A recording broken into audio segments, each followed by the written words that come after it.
गृह मंत्री अमित शाह और बीजेपी के राष्ट्रीय अध्यक्ष जेपी नड्डा ने जयपुर में 2 दिन कैंप कर पार्टी के सभी वरिष्ठ नेताओं से मुलाकात की और उन सभी मुद्दों को बारीकी से समझा जिनका असर चुनावों पर पड़ सकता है। इस पूरी कवायद का परिणाम यह हुआ कि वसुंधरा राजे सिंधिया को बहुत स्पष्ट ढंग से ये बता दिया गया है कि पार्टी सामूहिक नेतृत्व में चुनाव में उतरेगी और किसी स्थानीय नेता को चेहरा नहीं बनाया जाएगा।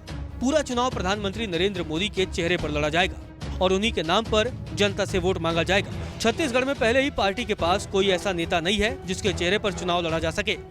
इसे पार्टी की रणनीति कहें या मजबूरी, यहाँ भी मोदी के चेहरे पर ही चुनाव लड़ने का फैसला लिया गया है।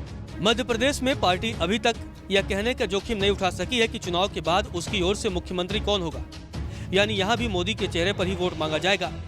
अब सबसे बड़ा सवाल यही है कि यदि प्रधानमंत्री नरेंद्र मोदी के चेहरे पर चुनाव लड़ा जाएगा तो इन चुनाव में हार जीत की जिम्मेदारी किसकी होगी। यदि जीत हुई तब तो सब कुछ ठीक रहेगा, लेकिन यदि हार हुई तो इसका मोदी की छवि पर क्या असर पड़ेगा। इसका असर लोकसभा चुनाव पर भी पड़ सकता है। जिस समय यह अनुमान लगाया जा रहा है कि राजस्थान को छोड़कर इन सभी राज्यों में भाजपा के लिए परिस्थिति बहुत अनुकूल नहीं है, उस समय भाजपा ने मोदी के चेहरे पर ऐसा दांव क्यों खेला, जबकि कोई विपरीत परिणाम आने पर इंडिया गठबंधन इसे मजबूती से उछालने की कोशिश जरूर करेगा।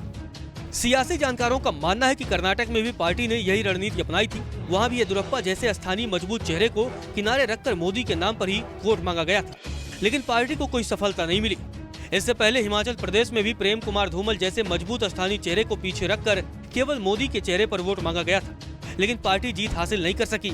यदि इन सभी नतीजों को देखने के बाद भी पार्टी ने मोदी को चेहरा बनाने की रणनीति अपनाई है तो यह समझने वाली बात है कि आखिर उसने ऐसा क्यों किया। गौरतलब है कि बीजेपी पीएम मोदी के चेहरे पर ही कर्नाटक और हिमाचल प्रदेश में चुनाव लड़ी थी, लेकिन पार्टी को वहां हार का सामना करना पड़ा था। उससे पहले बीजेपी पीएम मोदी के चेहरे पर गुजरात, उत्तर प्रदेश, उत्तराखंड, मणिपुर समेत तमाम राज्यों में चुनाव लड़ चुकी है और पार्टी को जिसमें जीत भी मिली है। यदि भाजपा इन राज्यों में पीएम मोदी की छवि पर चुनाव में नहीं जाती है, फिर भी मोदी इन राज्यों में पार्टी के प्रचार के लिए अवश्य जाएंगे। यदि इन परिस्थितियों में पार्टी को हार मिलती है तो भी विपक्ष से भाजपा और मोदी की लोकप्रियता में कमी के तौर पर ही प्रचारित करेगा। ऐसे में मोदी के चेहरे पर चुनाव लड़कर पार्टी की स्थिति सम्मानजनक स्कोर तक लाकर भाजपा 2024 की अपनी लड़ाई ही मजबूत कर रही है। फिलहाल ऐसा ही माना जा सकता है।